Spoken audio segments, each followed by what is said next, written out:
안녕하세요, 여러분. For my project, I looked at how Hangul, the Korean writing system, ended up being used by a small community in Indonesia called the Siasia. It is a surprising story because it shows how a writing system can move across cultures and take on a new role. What interests me the most about it was how it wasn't just about linguistics. It was about identity, politics, and a community trying to protect its language. You could also remember it by my first presentation with Kenny, where we previously talked about this topic. To understand why the Siasia chose Hangul, it helps to look at the qualities that make Hangul unique. Hangul didn't just appear naturally. It was designed in the 1400s for people who had no access to literacy. Because of that, the script had a very intentional and learner-friendly structure. Those same qualities later made it attractive to a group outside of Korea. Hangul is often described as scientific because of its design mirrors how the mouth produces sound. Consonants show tongue and lip placement, and vowels follow a simple geometric shapes. Letters combine into syllable blocks, which makes reading more effortless and even for beginners.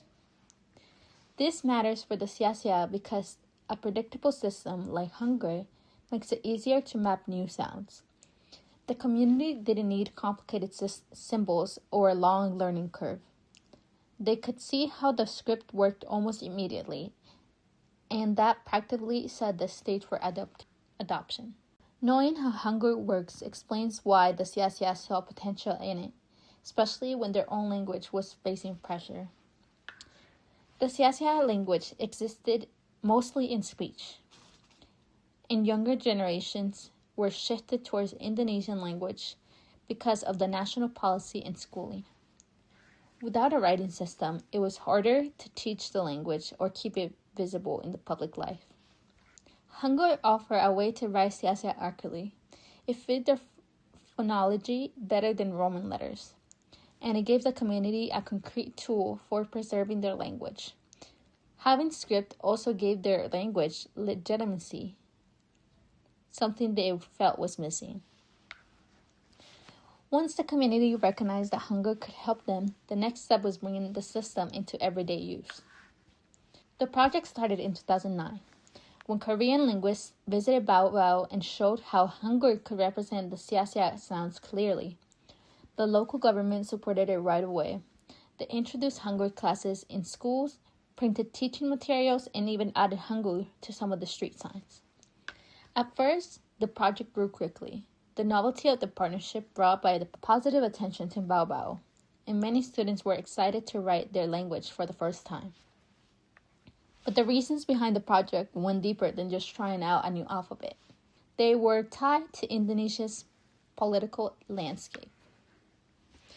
After Indonesia shifted to decentralization, regions gained more control over the cultural and educational policy. Bao Bao wanted to show it was capable of forward thinking. Working with Korean institutions helped the city appear modern and globally connected. So while the project met real linguistic needs, it also supported local political goals. This is why it wasn't driven by things like K-pop and the K-wave.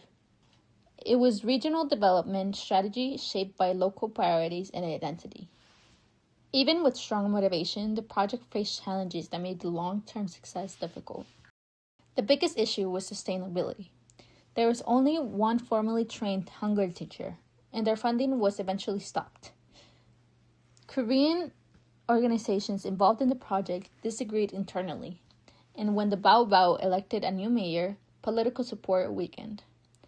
The national government stayed mostly silent. Without stable funding, teacher training, or institutional backing, the project slowly stalled.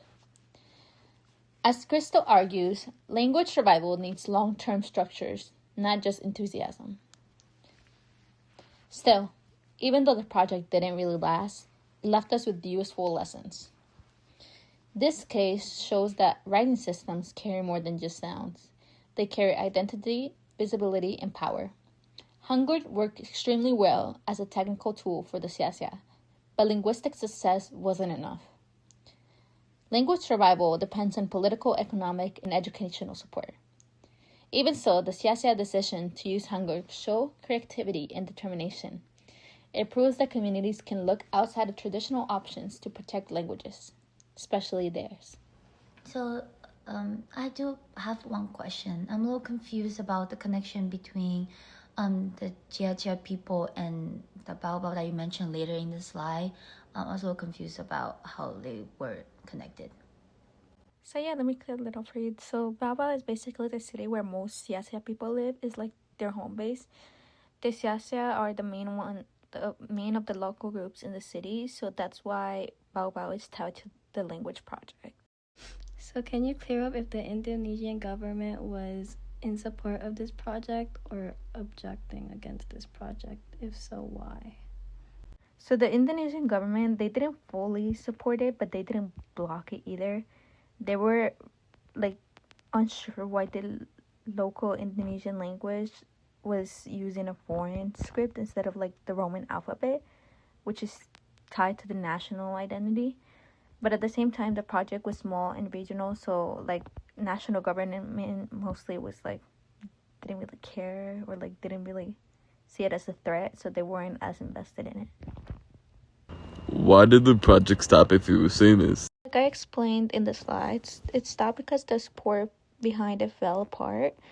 Like the trained teacher left when funding ended, the new mayor didn't really prioritize it, and the Korean groups disagreed with each other. So like even though it was famous, the project couldn't continue. In the end, did Hangul save the Sia language or was it forgotten? And not really. Hangul helped for like a moment.